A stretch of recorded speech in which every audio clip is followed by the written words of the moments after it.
Ok, la caméra c'est good, le son c'est good, la lumière peut mieux faire, mais c'est pas grave. Et bien sur ce, c'est parti. Yo, what's up? Quoi? Ah, parce qu'on a même une intro?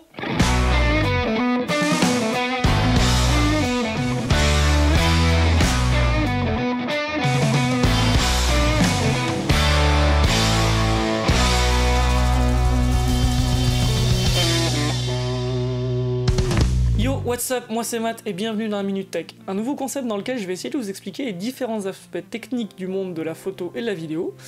Mais avant de commencer, je vous rappelle que si ce nouveau concept vous intéresse, je vous invite à vous abonner et à mettre la cloche pour rester informé des dernières sorties vidéo de la chaîne. Sur ce, commençons sans plus attendre par voir quelles sont les différentes tailles de capteurs qui existent. Bon, très clairement, je vais pas m'amuser à vous citer toutes les tailles de capteurs existantes parce que j'en aurais pour bien trop longtemps. Par contre, on peut quand même en citer 4. Forcément, il y a le capteur full frame, ou aussi appelé plein format, ainsi que la PSC, mais ça on va y revenir dans quelques minutes. On peut également citer le capteur micro 4 tiers, qui lui est plus petit que la PSC, et qu'on retrouve notamment chez Lumix avec le GH4 et le GH5, des boîtiers que vous avez sans doute vus chez de nombreux créateurs ces dernières années. Pour finir, on peut aussi citer le moyen format, qui lui est plus grand que le full frame, mais qui est très peu répandu, parce que peu de constructeurs proposent des boîtiers avec un capteur aussi grand, mais aussi parce qu'ils sont très chers. Et quand je dis très cher, je pense par exemple à un boîtier de chez Hasselblad, le X1D, qui coûte, boîtier nu, c'est-à-dire sans objectif, 6 000 €. Ouais, ça fait mal. Bref, maintenant que vous connaissez les tailles principales de capteurs, on va passer aux choses sérieuses en parlant du full frame et de la PSC. Mais avant de voir qu'est-ce qui les différencie sur un plan technique, on va voir qu'est-ce qui change réellement entre ces deux capteurs. Le full frame, c'est le capteur qu'on retrouve sur beaucoup de boîtiers professionnels, comme l'A7 III ou encore l'A7 II qui me filme actuellement de chez Sony, ainsi que le Canon EOS R et le 1DX Mark III pour citer quelques exemples. Vu qu'il reprend les dimensions de la pellicule 35 mm, donc à savoir 24 mm de haut par 36 mm de large, un standard en argentique, ce capteur est devenu aussi un standard en photo numérique.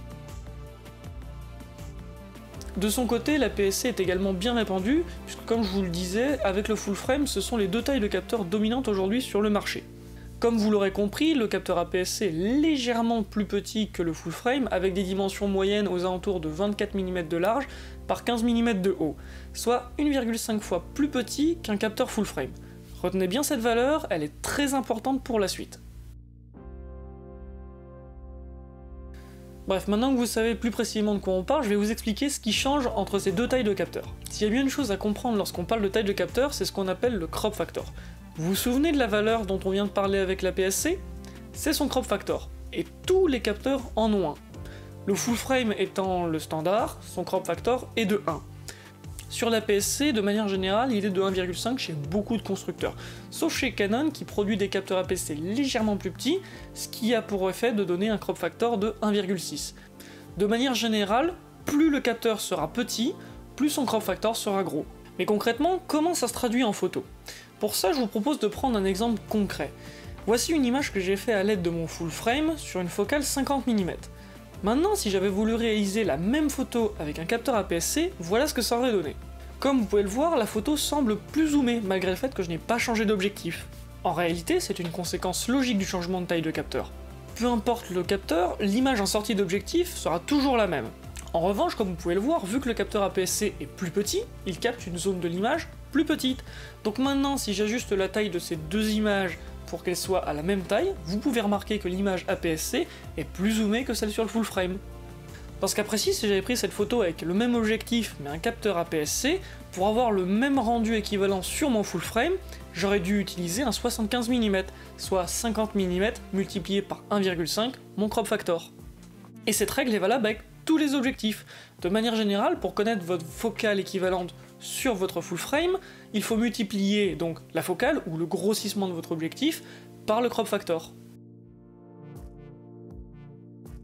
Maintenant que vous avez compris ça, parlons des différents avantages et inconvénients de ces deux tailles de capteurs. L'avantage principal du full frame se trouve au niveau de sa sensibilité lumineuse. En effet, à même densité de pixels, un full frame sera plus sensible à la lumière qu'un APS-C. De plus, on pourra remarquer que dans une zone avec une lumière très contrastée, c'est-à-dire avec une partie de lumière très sombre et une partie très lumineuse, un capteur full frame s'en sortira en général beaucoup mieux qu'un APS-C, car celui-ci a une plus grande dynamique, bien que sur ce niveau-là, les capteurs APS-C se soient beaucoup améliorés ces dernières années.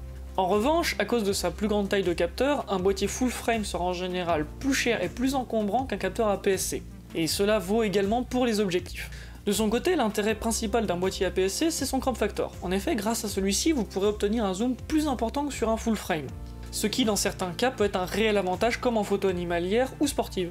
En effet, là où sur un full frame on peut avoir un 200-600 mm, celui-ci se transforme sur un APS-C en 300-900 mm. Donc au final, quelle est la meilleure taille de capteur? Eh bien je vous dirais qu'il n'y a pas de réponse parfaite. En effet, cela va dépendre de quels sont vos besoins en termes de photos et de vidéos, mais surtout aussi de votre budget. Ok, maintenant essayons de résumer ça en moins d'1 minute. Du coup on règle le minuteur sur 1 minute, et c'est parti.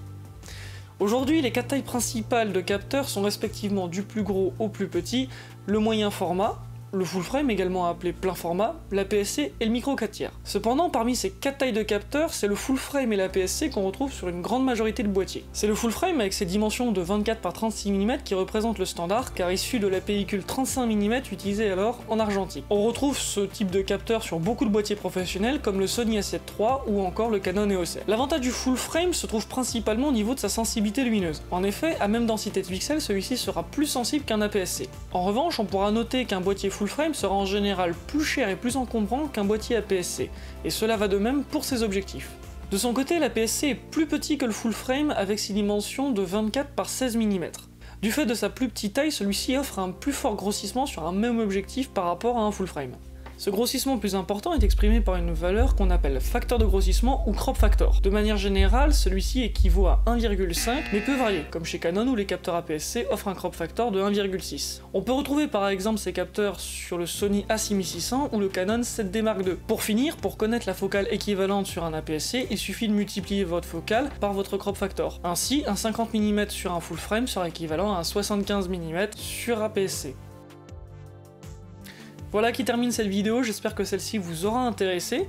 Si vous voulez que j'aborde un sujet en particulier ou que vous posez encore des questions sur ce dont on a discuté aujourd'hui, la section des commentaires est juste là pour ça. Également, je vous rappelle que le meilleur moyen de me soutenir, c'est de vous abonner et de mettre un pouce bleu à cette vidéo.